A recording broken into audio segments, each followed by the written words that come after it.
Allô, Radio Imo, les auditeurs ont la parole. Bonjour à tous et merci d'être avec nous sur Radio Imo pour ce nouveau numéro de Allô Radio Imo. Vous le savez, c'est une émission qui donne la parole à des experts en immobilier, mais aussi des experts financiers qui viennent vous donner les meilleurs conseils pour investir, mais aussi répondre aux différentes questions que vous vous posez sur les investissements immobiliers. Et nous allons aujourd'hui traiter d'investissement, évidemment, sur l'immobilier, mais surtout sur le type d'action à investir, sur laquelle il faut investir en 2022. Et nous avons d'ailleurs, pour répondre à ces questions, deux spécialistes et deux experts. Avec nous aujourd'hui Mathieu Hachemkani. Bonjour Mathieu, conseiller en gestion de patrimoine chez Fairless Conseil. Bonjour Kenza. Ça va Mathieu? Comme toujours. Oui, merci d'être avec nous. Jean-Baptiste Aldon, responsable analyse financière chez Fairless Conseil. D'abord, avant d'aborder justement les meilleurs placements financiers et immobiliers pour l'année 2022, vous nous expliquez en quoi consiste votre métier. On va peut-être commencer par Jean-Baptiste. Qu'est-ce que c'est qu'un responsable analyse financière? Bonjour Kenza.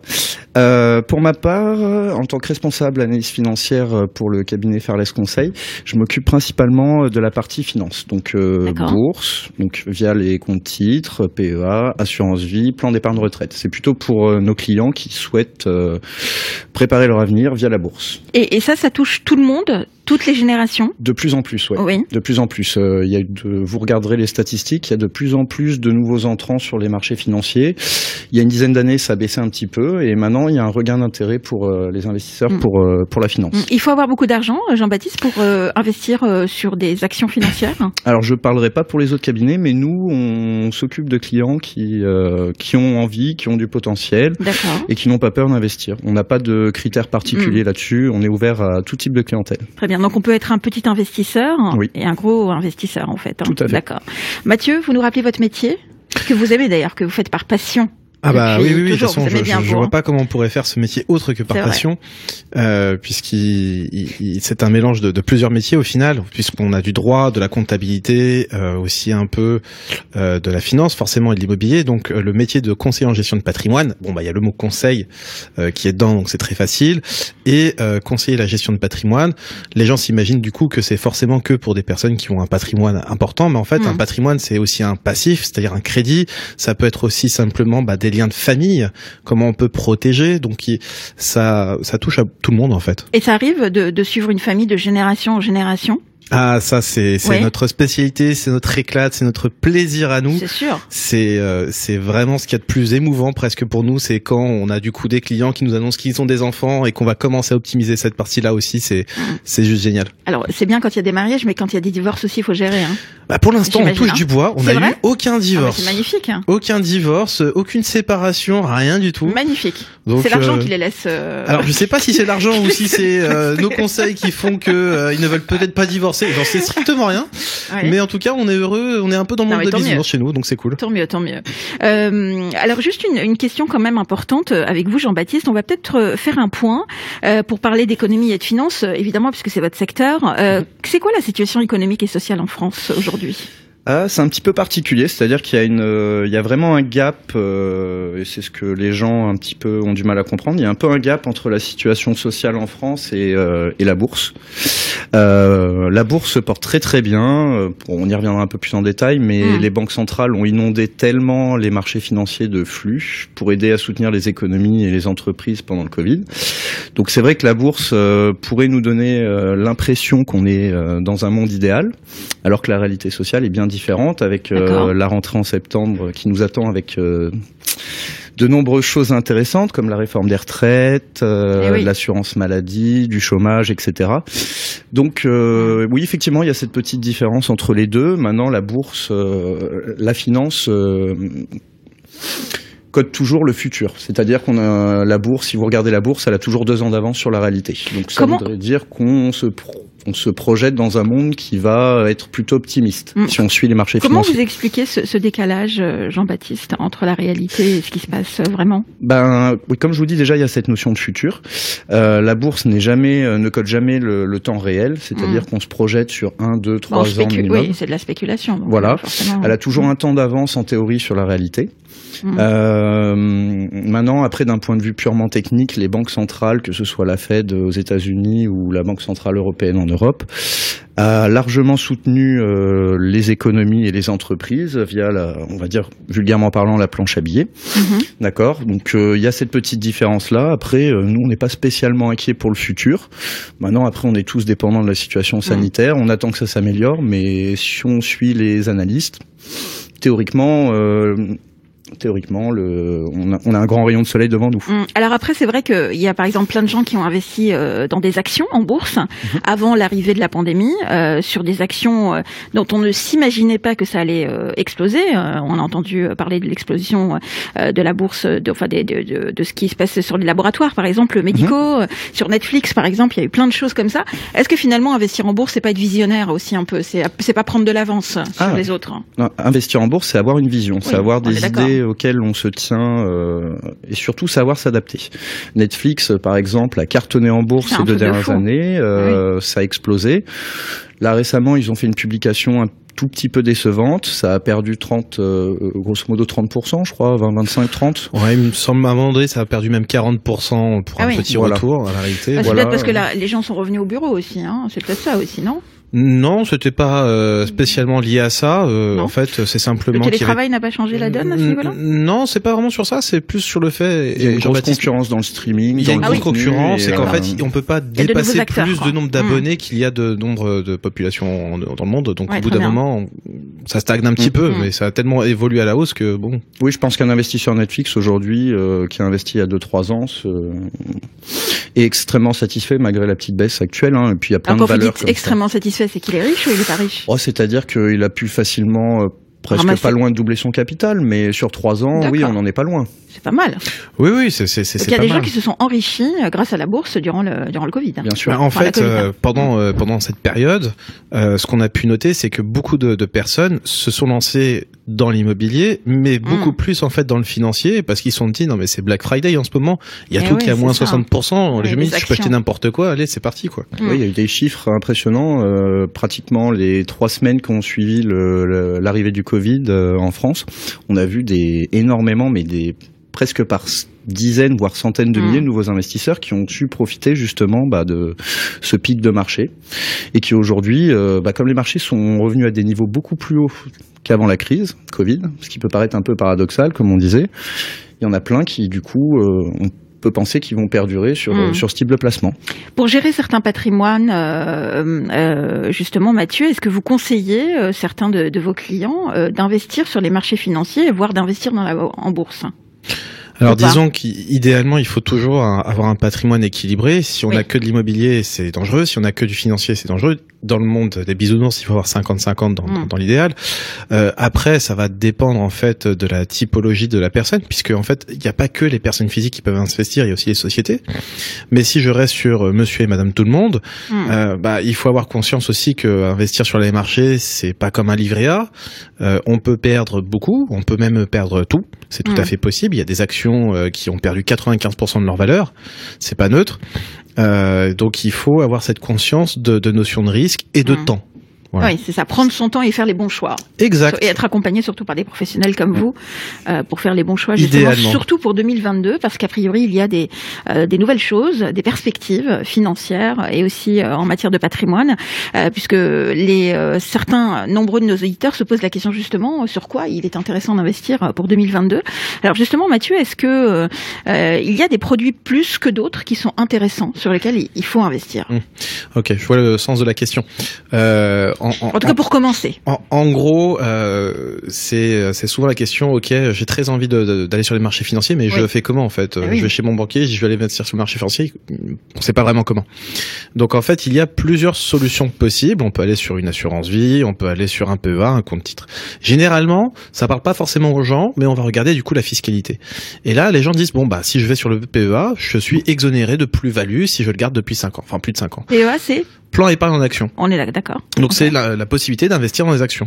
Il y a quand même des inconvénients d'aller là-dessus, puisque je ne peux investir que sur des actions européennes, et au final, souvent, tout à l'heure, il y avait une question, c'est est-ce qu'avec un petit capital, je peux aller investir sur les marchés financiers? En fait, pour moi, la réponse est un peu biaisée. C'est un peu oui et non. Oui, parce que avec n'importe quel capital, je peux aller investir, mais le problème, c'est que si j'ai 100 € à placer, si l'action coûte 100 €, je peux acheter une action. Si elle coûte 95, je peux acheter 95 € d'actions. Je peux pas acheter des fractions d'actions. Et dans ce cas-là, pour ceux qui ont un petit capital, vaut mieux plus diversifier sur une assurance vie. Alors moi je vous donne mon cas personnel, Mathieu, j'ai été voir mon banquier et mon banquier lui-même m'a conseillé d'investir sur des actions justement bancaires, des actions financières. Le problème c'est qu'on n'a pas le choix, c'est-à-dire que c'est le banquier qui choisit parfois pour vous parce que vous n'y connaissez rien. Donc comment est-ce qu'on peut savoir si le banquier on peut lui faire confiance, il prend quand même notre argent, il investit sur des actions. Comment est-ce qu'on peut savoir si on est bien conseillé ? Alors déjà, je vais déjà féliciter le conseiller bancaire parce que en règle générale, il le propose jamais. En fait, il dit simplement vous avez un peu et démerdez-vous. Ouais. Donc là, déjà, c'est plutôt bien. Ouais. Alors déjà, il faut regarder. Ça fait peur, en fait. Bien sûr que ça fait peur puisque même si on met que 1 000 €, mais c'est 1 000 € quand même. 1 000 € ou n'importe quelle somme, en fait. Dès lors qu'on beaucoup de Français s'imaginent qu'on peut perdre 95% du jour au lendemain. C'est ça. Sauf que dans la pratique, c'est extrêmement rare. C'est plutôt, je peux peut-être perdre 2 ou 3% du jour au lendemain. D'accord. Mais du coup, comment on peut savoir si la personne qu'on a en face de nous est bien ou pas? Il faut surtout lui demander est-ce qu'elle est réactive en fait. Est-ce que elle regarde ça tous les jours? Encore une fois, je suis pas en train de lui jeter la pierre à Pierre, mais mon banquier, si le matin il s'occupe de gérer les débiteurs, etc. Enfin, vous voulez dire que c'est pas son métier? C'est pas son métier. Il est pas sans arrêt dessus. C'est problématique. Vous êtes d'accord, Jean-Baptiste? Alors moi, je serais un petit peu moins modéré que mon cher patron. Oui. Allez-y. Je dirais que ce n'est pas du tout leur métier et qu'il vaut mieux passer par un conseil de qualité, par des gens qui ont les diplômes et qui ont été formés pour ça. Alors je vais prêcher ma paroisse, mais à la limite, mieux vaut passer par, si on a le patrimoine qui le permet, par des conseillers en gestion de patrimoine. Je pense que si vous posez la question à tous les clients du réseau Banque Populaire, je doute qu'ils vous donnent un bon avis sur. Enfin, Jean-Baptiste, pardon, mais si on veut commencer par investir à peine 1 000 € ou 1 500 €, clairement, on va pas venir vous voir, on va aller d'abord s'adresser à son banquier. Non? Normalement, oui, je suis d'accord. Après, je pense qu'il y a un client qui a 1 500 € qui veut investir, il pense pas tout de suite aller vous voir vous. Hein. Non, je suis d'accord. Nous, c'est un peu particulier. C'est un client qui vous intéresse pas. On est d'accord. Non, nous, c'est un peu particulier. Nous, on s'intéresse un peu à tout type de clientèle. Après, de l'ordre général, je suis d'accord avec vous. D'accord. Moi, j'ai 1 500. Je fais comment pour investir? Par exemple, je vais investir sur des placements financiers ou un placement. Je reviendrai juste quand même ce qui a été dit. C'est vrai que la plupart des gens, quand ils ont 1 500 €, ils vont pas penser à parler à un conseiller en gestion de patrimoine. Ah oui. Mais ce qu'on a constaté nous personnellement, en tout cas, depuis à peu près 1 an, sur les nouveaux réseaux sociaux. Il y a de plus en plus de jeunes et ils font appel à des CGP, ce qui est assez étonnant. Donc il y a une sorte de changement de tendance à ce niveau-là. D'accord. Alors il y a des gens aussi qui se forment sur Internet. Oui. Ça existe. Est-ce qu'on peut tomber sur des arnaques? Est-ce qu'on peut tomber sur des mauvais conseils? Ou est-ce qu'on peut se former seul justement en bouquinant? Moi, j'ai connu des gens qui, à force de regarder, ont été formés par d'autres et se sont mis à investir dans la bourse ou sur des actions financières. Est-ce que c'est possible? On peut le faire tout seul? Je pense qu'en effet, on peut le faire tout seul. Avec pas mal de formations derrière, même pas forcément de formation académique, mais en effet beaucoup de lectures, beaucoup de recherches, etc. Mais comme je viens de le dire, beaucoup d'eux. Beaucoup d'eux veut dire aussi beaucoup de temps. Oui. Et derrière, une fois qu'on a fini de se former, il faut appliquer, et appliquer ce qu'on a appris, ça prend aussi du temps. Donc si on a la possibilité de le faire en termes de temps, oui, tout à fait. Très bien. Alors on va peut-être parler de secteurs, Jean-Baptiste, avec vous. Quels sont les secteurs sur lesquels vous conseillez d'investir en 2022 sur un horizon moyen-long terme? C'est une question qui revient souvent de la part de nos auditeurs. Le plus important, ce que vous avez dit dans votre question, c'est surtout l'horizon. On aura du mal à conseiller une personne pour un placement d'1 an. C'est pas notre métier. On n'est pas Nostradamus. On a une vision moyen-long terme. Quelqu'un qui a peut-être 3 ans, 5 ans devant lui, là on aura des idées à lui donner sur lesquelles on est relativement confiant et serein. Après voilà, il faut cet horizon de placement minimum puisque l'année 2022 va être très stressante, très volatile et riche en émotions. Alors nous, on aime particulièrement ce qu'on aime en France notamment. Oui. On n'est pas spécialement accro au marché français, mais on aime beaucoup en France les moyennes capitalisations et les petites capitalisations qui, selon nous, recèlent un potentiel énorme. Un peu à l'image de la France. La France est constituée vraiment de petites et moyennes entreprises, d'ETI. Et nous, pour nous, c'est là-dessus qu'il y a vraiment du business à faire. D'accord. Ça veut dire qu'on peut investir sur des startups ? pas forcément start-up, mais on va dire l'étape du dessus, c'est-à-dire petite capitalisation, moyenne capitalisation, c'est-à-dire des boîtes qui valent en moyenne entre 200 millions et 1 milliard d'euros. D'accord. Et dans quel secteur ? Alors, qui sont divers secteurs ? Ou est-ce qu'il y a des secteurs qui sortent quand même un peu du lot ? Nous, on a un secteur qui nous intéresse beaucoup pour jouer la reprise de l'économie et oui. On a une entreprise qu'on aime tout particulièrement et dont on a fait profiter nos clients, qui s'appelle Katana. C'est une petite société qui a investi dans les catamarans, mais plutôt haut de gamme. Hein. C'est des bateaux de l'ordre de 5 ou 600 000 euros le bateau. Mais justement, on est sur cette envie d'évasion, cette envie de profiter du monde, même en pleine mer. Des résultats sont impressionnants, les perspectives sont impressionnantes, tous les voyants sont au vert. Après, sinon, on aime bien, en sortant un petit peu de la France et de l'Europe, le Nasdaq, qui est pour nous le plus beau marché du monde. Secteur médical, non ? Il n'y a pas eu de grands investissements là-dedans ? On peut parler de Eurofins. Voilà, éventuellement Eurofins et Sartorius, qui sont deux belles sociétés qui sont au CAC 40 et au SBF 120. C'est des sociétés, en fait, je vais parler juste de Sartorius, qui est une société qu'on adore. C'est une société, en fait, il faut savoir que tous les grands labos médicaux de ce monde, en fait, lorsqu'ils sortent des vaccins ou des médicaments, il y a à peu près 6 à 10 ans d'études. Et en fait, la règle, et ça, c'est quelque chose qu'on a découvert il y a quand même un petit moment, c'est qu'en fait, quand vous faites vos certifications via des labos d'analyse, vous êtes obligé de les faire sur 10 ans. Donc ces sociétés-là ont énormément de perspectives, puisqu'en fait, quand elles travaillent avec un client, elles y travaillent pendant 10 ans. Et avec toutes les recherches de vaccins, de médicaments, là, avec le Covid, ces sociétés-là ont doublé leur capitalisation en à peine un an. Et on va dire qu'il y a un grand rayon de soleil qui les attend encore pour les années à venir. Moi, je vais juste faire une petite parenthèse pour faire rager un tout petit peu tout le monde. Moi, le premier, d'ailleurs. Eurofins, si on avait investi 1 euro en quelle date ?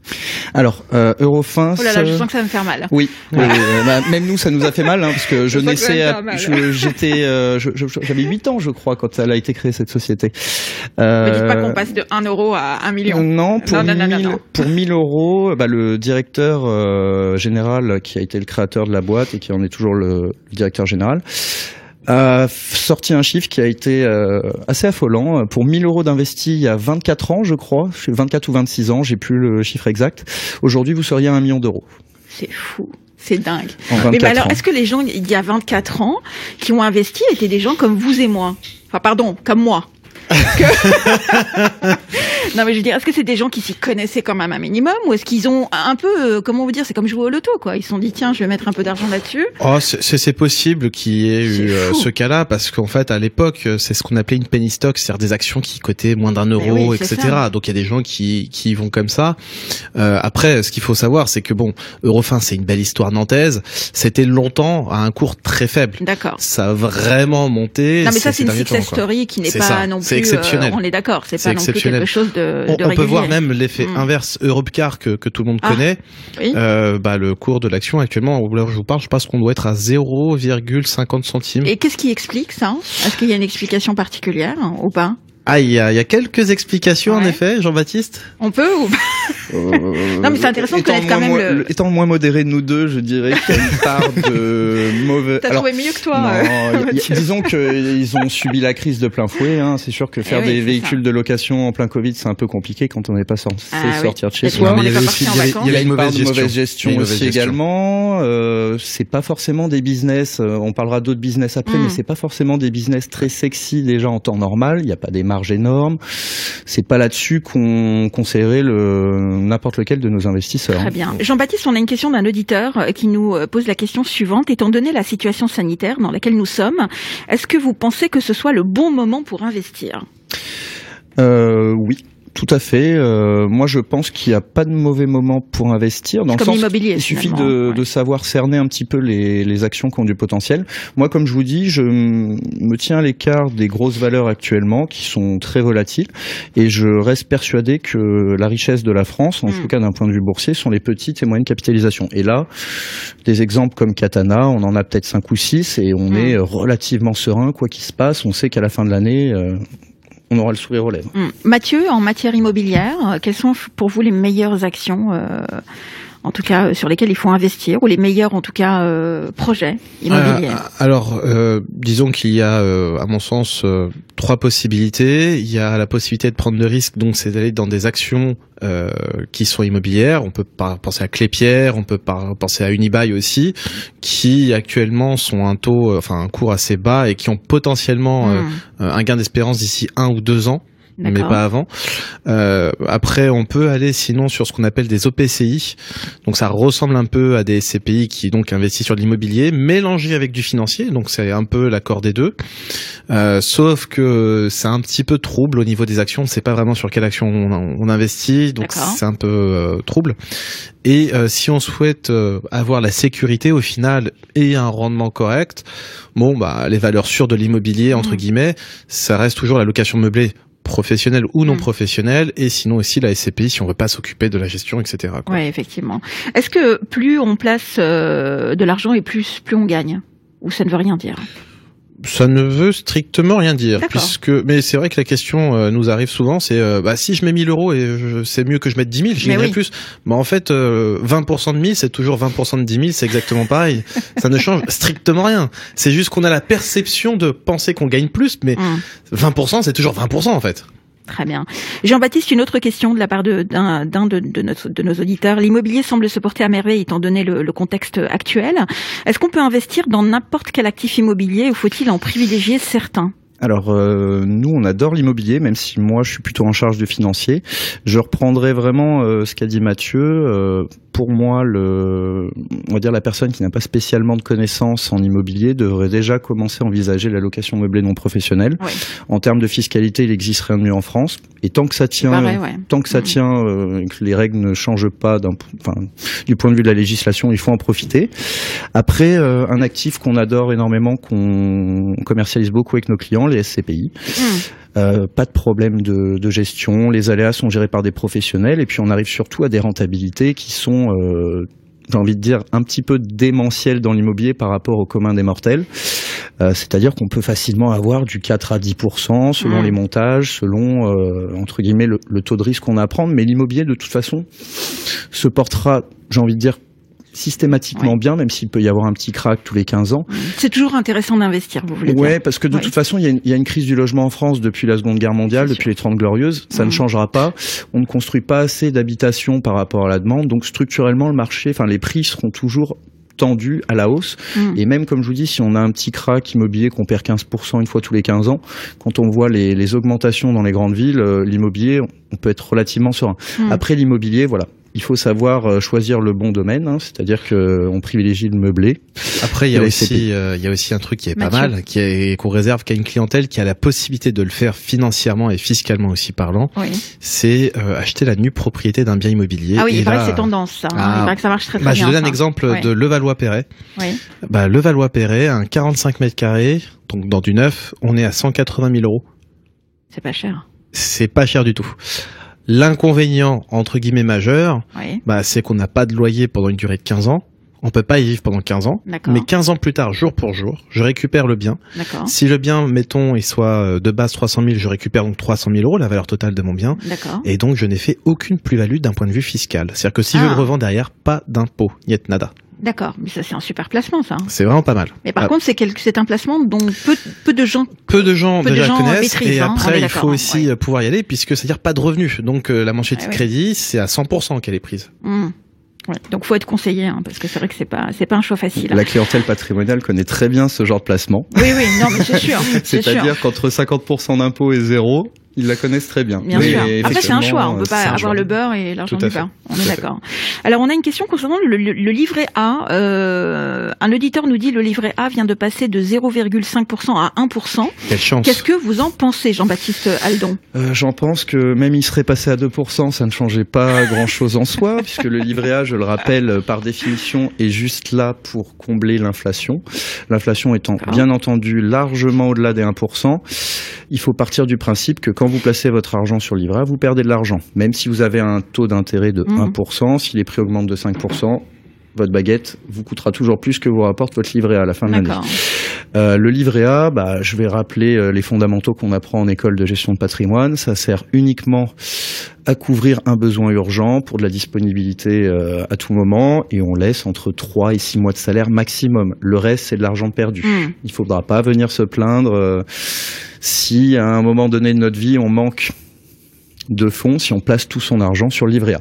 Voilà, 3 à 6 mois de salaire sur un livret A, c'est la seule chose à faire, plus c'est de la perte assurée. Petit rappel quand même, si je place aujourd'hui donc 10 000 euros au 1er janvier, à la fin de l'année, j'aurai généreusement du coup 100 euros, de quoi rembourser mes frais bancaires.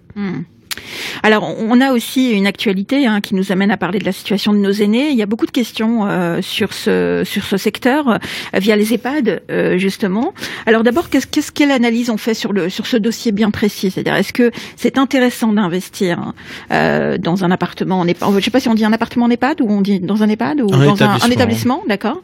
Est-ce que c'est intéressant? Est-ce qu'il y a encore du potentiel? Et est-ce que c'est un bon placement financier et immobilier pour 2022? Jean-Baptiste, je vous vois sourire. J'essaierai d'être le plus modéré possible.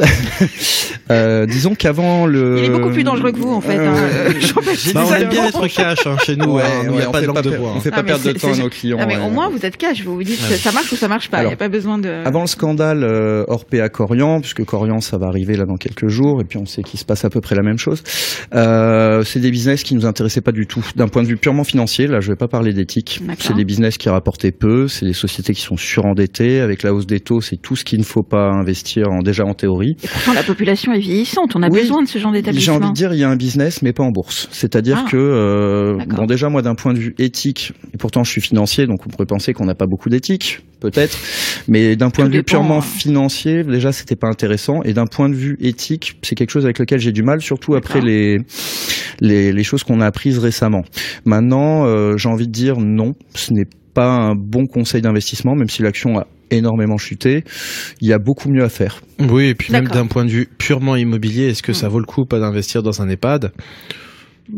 Pareil, en fait, il y a beaucoup plus d'EHPAD sur le marché que d'établissements de résidence senior, et il y a une différence majeure entre les deux. Une résidence senior, c'est une personne âgée qui souhaite être autonome, mais qui a peut-être besoin d'être accompagnée sur certaines choses. Un EHPAD, au final, c'est des personnes qui n'ont pas fait le choix, et donc c'est pas la même ambiance. Forcément, c'est pas les mêmes coûts. Et pour quelqu'un qui voudrait investir dedans, c'est pas les mêmes risques non plus. Il y a beaucoup plus de risques dans un EHPAD que dans une résidence senior, par exemple. Alors, on arrive à la dernière minute de l'émission. Peut-être 2 dernières questions pour vous. On va peut-être, Mathieu, on va finir avec une question 0% langue de bois. Vous avez déjà proposé un produit à votre client plutôt qu'un autre pour percevoir une commission plus importante? Non. Bien, vous avez de l'éthique, vous. Non, tout simplement parce que... il est honnête, le Mathieu. Il est honnête. Ouais, et puis bon, l'argent, c'est pas une fin en soi. Contrairement à ce qu'on pourrait imaginer, en GESPAT, on aime beaucoup l'argent. Maintenant que vous avez un enfant, faut penser différemment quand même. Oui, bien sûr. Mais l'un n'empêche pas l'autre. On peut faire du gros travail et du coup, être mieux payé, quoi. Non, mais c'est simplement que on est dans une approche où on veut vraiment conseiller le client. Donc, qu'on gagne plus ou moins, c'est pas ce qui est le plus important, c'est la relation sur long terme. Donc, quelqu'un qu'on aurait justement... survendu un produit plus qu'un autre, il va s'en apercevoir à un moment ou l'autre, et c'est pas notre intérêt. Très bien. Jean-Baptiste Aldon, pour finir et pour conclure, est-ce que 2022 en France est une année d'opportunité ou l'année de tous les dangers? Les deux à la fois, Kenza. Si vous êtes bien conseillé, il y a plein d'opportunités. Si vous y allez un petit peu à l'aveuglette, ça peut être l'année de tous les dangers. Donc ce qu'on peut retenir finalement, c'est qu'il faut être accompagné, quel que soit l'investissement financier ou immobilier dans lequel on investit, même si on a un petit budget. On est d'accord, ne pas investir sur tout et n'importe quoi. Même si on a 1 000 euros qui a été ouvert dans sa banque et conseillé par son banquier, oui, tout à fait. On peut devenir riche ou pas? En investissement, avec 1 000 euros oui, non, mais pas avec 1 000 euros. Mais est-ce que si on investit en bourse, on peut devenir riche ou pas? Alors, je vais reprendre l'exemple de Jean-Baptiste qui était sur l'action de Katana. Katana, où nous-mêmes, en fait, nous avons aussi investi nous-mêmes nos fonds. C'est vrai? Oui. Donc vous y croyez déjà dès le départ? Nous, on y a cru quand l'action valait, c'était il y a à peine 1 an, si je dis pas de bêtises. Et alors, faites voir vos montres là que je regarde. Vous avez une Rolex ou pas? Ça arrive. Donc l'action, elle valait 3,54 € au mois de juillet 2020. Et actuellement, à ce jour, elle vaut 7,90 €. sachant qu'elle devrait monter d'ici fin d'année, je pense à peu près à 12. D'accord, mais vous avez mis combien au début? Parce que c'est ça qui m'intéresse. Ah, ça que vous voulez savoir? Ah bah oui. Combien vous avez gagné? Bah pour ma part, j'ai mis la modeste somme de 100 000 € à peu près. Ah, quand même? Oui. Ah, oui. Et que sur ces 60 000 € pour ma part, puisque j'attends toujours l'augmentation de mon patron. Bon, bah, au moins, le message est passé pour Je finir. crois que c'était la dernière question. Effectivement. Merci à vous deux, en tout cas, d'avoir été nos invités et nos experts du jour dans Allo Radio Imo. Jean-Baptiste Aldon, responsable analyse financière chez Fairless Conseil, et Mathieu Hachemkani. Comme d'habitude, on a été ravis de vous avoir, conseiller en gestion du patrimoine chez Fairless Conseil. Merci, messieurs. Et puis, dès qu'on sort, vous me donnez 2-3 conseils quand même, hein, pour investir là. Hein. Tout de suite. J'ai 1 000 € là, c'est bon ou pas? C'est parti. Ok, merci messieurs, à bientôt. Au revoir.